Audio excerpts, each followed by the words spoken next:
What is up, Flick fans, and welcome back to another video in my countdown series. Today, we will be counting down the best MCU movies from worst to first. And you know what I don't understand? How in the world has Marvel yet to make a terrible movie? I mean, seriously. Literally, every studio has made a bad movie, and almost every director who has been working a while, you know, they've made a Spider-Man 3 or an X-Men Origins, the one that you want to throw in a volcano.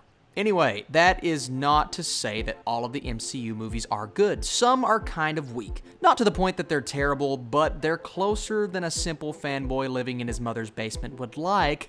Am I right? So today I'm going to speak quick, be concise, and give you my favorite Marvel movies in order, from least good to not least good. So now that almost half of you have clicked away, let's do this. Oh, and look, I love Marvel and DC and Star Wars and the little engine that could. So I'm not a specific fanboy, I'm a Pacific fanboy. All right, let's get this over with.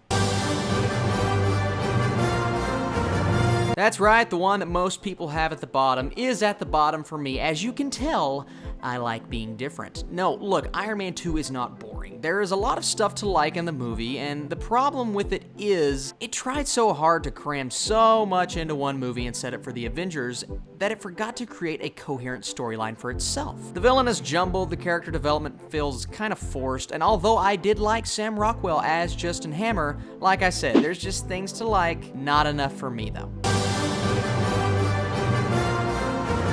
Okay, look, I love Thor as a character, but his movies are kind of lackluster for how good he is as an actor and how muscular he is. I mean, come on, ladies, am I right? On first watch, I like this movie, but the more I watch it, the more boring it gets. The humor misses every punch, and the threat of the Dark Elves is so underwhelming. Look, I love the Loki-Thor dynamic, and the ending is pretty good, but once again, it just feels overstuffed. The one that loves to create the controversy. You know, while the twist works for a Shane Black movie, I did not love it as an Iron Man fan. I mean, the Mandarin is like Iron Man's Joker, and they took the incredible first act and gave us a twist that caused many fans to turn on this movie. While it's not a bad movie by any means, there were just choices made here that just didn't work for the MCU, and for that, I left slightly underwhelmed.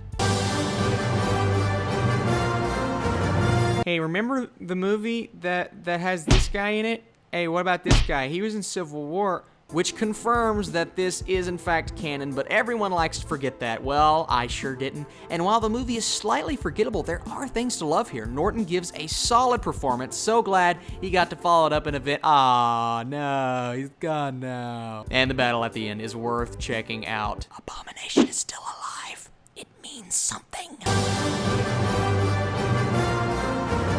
I love controversy. Yeah, Avengers Age of Ultron, that's right. I have it all the way at number 11. This is not a bad thing. This is just how good the MCU movies are. I am sucking up to you right now. Is it working? Just like Thor 2, the first watch was great, and as I watch it more, I see the flaws, the storytelling issues, pacing, the stupid Thor subplot where he takes a bath in lightning because he decided to bring a crock pot into the pond and make some roast beef. That didn't happen, but the first part did. But Ultron is a compelling villain. I love the new additions to the team, and we finally got a death and the guy stayed dead, which has never happened before in the MCU. Now we are starting to get into the this is going to be hard to pick category because this is a great introduction. It gives us our first idea of what the universe is actually about. Loki has a great intro, and the father-son dynamic is so great. The humor is still finding its way in the MCU at this point, but all of the bits with Thor are great, and so are his pecs. Overall, while it has flaws, it's still a very solid entry. Now we come to my favorite hero in the MCU, old Cap, and I think this is the only thing that is pushing it over Thor at this point. I like his journey a tad bit more. And Red Skull, what an underrated villain. What a formidable foe. But this one has the heart that I think most of the MCU lacks. Sure, it has pacing issues and flaws, but so does a small dog learning how to walk. But we all love those. The second standalone origin story that I thought really nailed it, a movie called AntMan, of all things. Not that it's a perfect movie, but AntMan had the right tone, a great sense of what it is. Plus, it's the funniest movie that came out at the time in the MCU. I love the heist feel to it, and once again, Marvel struggled to develop a villain, but delivered a cool standalone film. Alright, the new guy is in town. The 15th and most recent film in the MCU is Guardians of the Galaxy, Volume 2. And while I do not like it as much as the original, I thought that it was a great outing by James Gunn as a writer specifically. He upped the scale, brought us more humor, gave us great character development, and even more Guardians. Yondu is a standout for me, and it's so great to see Kurt Russell in the MCU. It's still fresh, so I could always go up or down, but after one viewing, I'm going to put it at 7th on my list, which is not too shabby.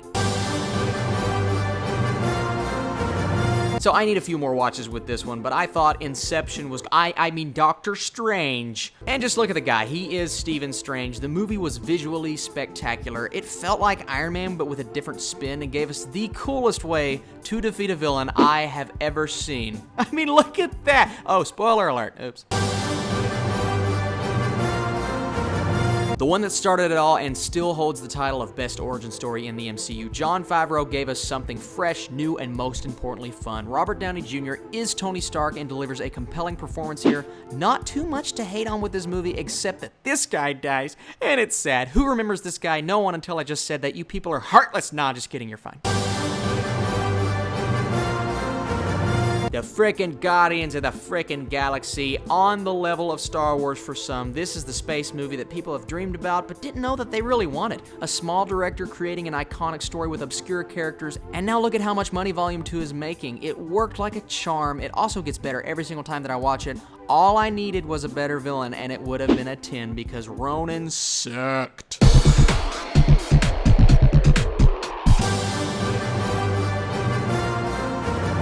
But I think the Avengers is the best. Look, these next 3 movies are so close, but so far away. This is, to this day, the best theater experience of my life. I ran outside and danced on a car. That's not a joke. It never fails to make me happy when I watch it. It may suffer from a too cartoony vibe, but that's literally the only negative I can think of. Captain America, which one? Which one's it gonna be? Uh-oh, you'll never know. Well, here's the problem. I flip-flop every freaking day, but I'm going to give the slight edge to Civil freaking War. So Winter Soldier comes in at number 2. The Russo brothers are 2 of my favorite right now. They know action, they know characters. This movie exemplifies both of those things in a very focused manner. Robert Redford and Bucky make for 2 of the best villains in the MCU, while Sam Jackson gets an excellent car chase. This movie also took Cap from 2nd to 1st as my favorite MCU hero, and that's impressive. Overall, I consider this a still underrated masterpiece.